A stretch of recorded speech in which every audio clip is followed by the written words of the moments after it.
Мы продолжаем нашу программу, конечно же, с хорошим настроением. И благо теперь мне есть с кем этим настроением поделиться, ну и в свою очередь получить тоже порцию отличных эмоций. У нас в гостях преподаватели из Украины и Соединенных Штатов Америки. Марина Алексеевна Заматайлова, учитель английского языка гимназии номер 9, финалист международной программы ТИ по совершенствованию педагогического и профессионального мастерства. А также в нашей студии гости из Соединенных Штатов Америки, Дайен Гудман из Нью-Хэмпшира и Джо Донахью, учитель математики и программирования из Калифорнии. Доброе утро! Доброе утро! Замечательно, как приятно услышать приветствие на своем языке. Хотелось бы сразу узнать, вот у нас в стране считают, что понедельник день тяжелый. Марина Алексеевна, я думаю, что вы в курсе. Понедельник день тяжелый, да, меня мама в понедельник родила, да. А вот в Америке, хотелось бы спросить у наших гостей, тоже считается, что понедельник это тяжелый день? Monday can be hard after resting over the weekend. Да, конечно, после отдыха в выходные понедельник тяжелый день, трудно начинать неделю. Тем более с такой погодой. Но все же хочется узнать, как так получилось, Марина Алексеевна, что гости из Соединенных Штатов оказались у нас в Крыму, ну а вы, в свою очередь, насколько я знаю, побывали в Соединенных Штатах.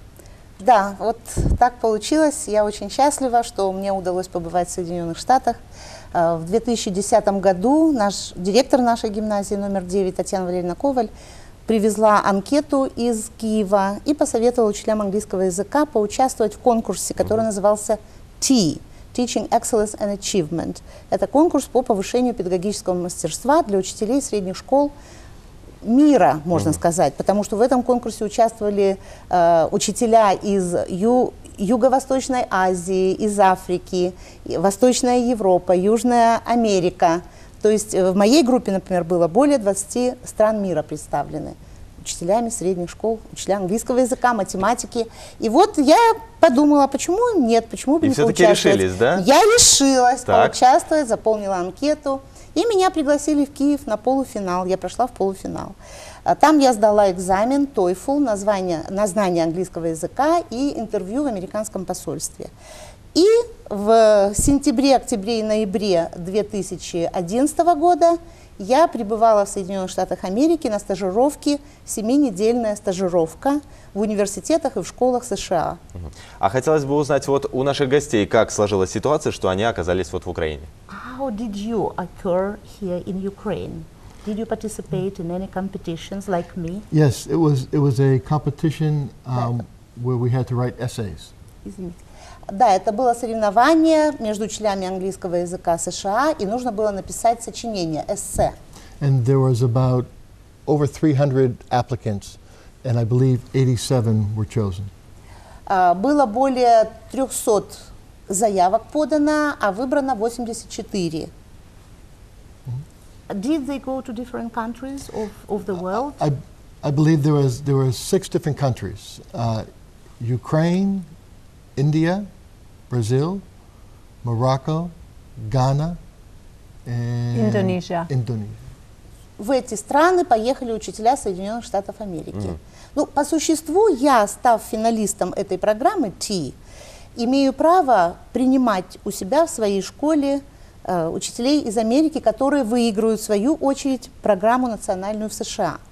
И в прошлом году мы принимали 2 учителей из Чикаго и из Род-Айленда. И вот сейчас мы очень счастливы принимать в нашей школе Джо и Дайен. Какие у вас были впечатления от Соединенных Штатов, когда вы проходили там стажировку? Вы знаете, самое прекрасное, самое хорошее. Вот люди у нас говорят, что Америка, и то плохо, и это плохо. Ну, может быть, мне так повезло, что я сталкивалась с очень хорошими, приятными людьми, образованными, приветливыми. Это меня в Америке поразило. И, конечно, интересно было посмотреть, как обучают детей в Америке. Вот это была моя главная цель. Ну и плюс культурная программа. Мне удалось побывать в Лос-Анджелесе 4 дня, побывать на Universal Studio и в Голливуде, на Аллее звезд. Что вам больше всего понравилось? Вы знаете, наверное, вот атмосфера. Атмосфера дружелюбия, гостеприимства, люди улыбаются. Вот это было прекрасно. Мы просто купались в улыбках. Вот это было совершенно замечательно. Ну и много, конечно, интересного я взяла для себя, поэтому как учитель профессионально. Поэтому сейчас я могу делиться своим опытом. Если можно, я скажу очень быстро. Эта программа еще предоставляет совершенно замечательные возможности. Я могу участвовать в конкурсе грантов ежегодно. И вот в прошлом году я участвовала в этом конкурсе, мне удалось выиграть, получить грант, почти $4000. И я пригласила учителей Крыма, почти, около 25 человек Крыма, учителей из Крыма, были на 3-дневном семинаре в Алуште. Помимо этого я проводила мастер-классы для наших учителей. И вот сегодня в нашей школе будет мастер-класс, который будут проводить Дайан и Джо. И завтра, кстати, тоже. Так что мы приглашаем учителей Симферополя посетить. А вот у Дайан и Джо какие впечатления от Украины? What are your impressions about Ukraine, Crimea? I've been having a wonderful experience in Ukraine. Прекрасный опыт, прекрасные впечатления об Украине. The Crimean Peninsula is absolutely beautiful, and it's set up very easy for tourists to get to see a lot of the sites. Крым прекрасный полуостров, очень красивый, и главное, что достаточно легко добраться до любых красивых мест. Это тоже очень важно. Есть дороги. I also find it very similar to where I live in New Hampshire. И очень похож на то место, где живет Дайан в Нью-Хэмпшире. А что касается людей, вот восприятие, вы сказали, Да. что в Америке они были улыбчивые и так далее. А какие дружелюбные. впечатления именно от людей What у наших about гостей? people? What can you say comparing with the Americans? What about Ukrainian peoples, can you say?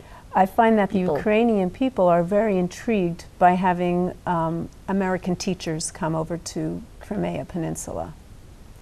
Are interested, understanding why are you here in Ukraine. So there's a big interest from the people that I've been meeting. Мы очень заинтересованы в том, что к нам приехали американцы. И вот Дайан обнаружила, что нас это интересует, мы любознательны, хотим знать, зачем, почему. Обычно вот Они гости здесь. в нашей стране говорят, что мы, в отличие от жителей Европы и Америки, намного меньше улыбаемся. Это так? Did you notice that people of Ukraine, of our peninsula, Simferopol precisely, smile less than people in the United States? Did you notice such I did peculiarity? notice that, and Да, at first к сожалению. it almost seems unfriendly, but they're not unfriendly at all. I found them very warm, and I can't speak to them very well because I don't speak Russian, but they've always been very helpful when I've needed help. Ну, с первого взгляда кажется, что они недружелюбны, то Вот. есть мы украинцы. Проблема-то в чем? Но потом выясняется, ну не улыбаемся, но когда к ним подходишь и спрашиваешь о чем-то, то выясняется, что очень теплые люди, очень открытые, готовы помочь. К сожалению, Джо не знает русского языка, но даже вот когда ему надо было обратиться с помощью жестов или еще как-то, вот люди отзывались и помогали. То есть неулыбчивость не означает, что люди настроены враждебно. Это отметил Джо. Хорошо, мы поговорили о том, какие возможности открывает программа, что будут проведены семинары и так далее. Хотелось бы еще узнать, вот некоторые наши зрители смотрят нашу программу, и они прекрасно понимают, о чем говорят Дайан и Джо без помощи переводчика, то есть они знают, да, английский язык. Кстати, в нашей программе мы выяснили, что, оказывается, английский язык только 3-е место занимает в мире по количеству его носителей. 1-е место занимает, ну, понятное дело, китайский, а 2-е испанский, и только на 3-м месте идет английский. Но, тем не менее, большое количество людей знает английский язык, но столько же людей по количеству, которые учат английский язык и все время жалуются, что это ужасно сложный язык. Хотя носители английского языка скажут, что это очень простой язык, в котором все понятно и объяснимо, логично, да. Вот от преподавателя английского языка, может быть, какие-нибудь советы по облегчению, вот, обучению английского языка, как выучить его быстрее и с удовольствием, главное? Может быть, мы спросим Да, сначала да. наших Native speakers. Will you share some advice with our TV viewers? How to make learning English easier, more pleasant? Will you give some advice, please? In my view, what makes learning easier is experiencing it rather than just being told what to say. С моей точки зрения, нужно стараться So, for Слушать. instance, общаться с... we To call communicate it with the foreigners, with yeah, the yeah. Well, we call it in America immersion. So rather than just practicing in a classroom, being involved in everyday life and hearing English in everyday life, I think makes a big difference. No, it is hard to hear English in everyday life here. Right. What? Then maybe watching TV, listening to Yes. radio, Yes. to other things. То есть предлагают не в классе изучать английский язык, хотя и в классе тоже с преподавателем, а лучше, чтобы английский повседневно звучал, Как либо можно в больше наушниках, практиковать. как можно больше практики, да, смотреть фильмы, слушать передачи, слушать песни на английском языке и петь их тоже. Вместе с исполнением. Yes, если можно, еще Диана скажет Да, пару слов. конечно. When I was in Marina's class, I asked the students how they're learning English if they don't have native speakers all the time. Когда Диана присутствовала у меня на уроке, она спросила моих детей, как они изучают английский. And their answer was through technology, playing computer games, listening to music. But it seems like being on the computer and just hearing the English all the time was the way many of them had learned their strong English language skills. Мне очень приятно. Диана отмечает, что многие из них имеют очень хорошие навыки в английском языке. И дети ответили, что не имея native speakers, они используют компьютер, они слушают песни на английском языке. То есть находят и какие-то способы находят постоянно источники, да, сталкиваться с английской именно речью. вот national speakers, native speakers слушать. Хорошо. Носители языка. Большое спасибо вам, Марина Алексеевна, что вы сегодня были с Спасибо. нами. Большое спасибо нашим гостям из Соединенных Штатов, so Дайен much. Гудман и Спасибо. Джо Донахью. Да. Еще раз доброе утро всем. И мы продолжаем. И в этот день, 15 апреля в 1949 году, родилась знаменитая певица Алла Пугачева. Все вы знаете ее песни, но еще немного больше информации о ее творчестве прямо сейчас в сюжете Ольги Бураченок.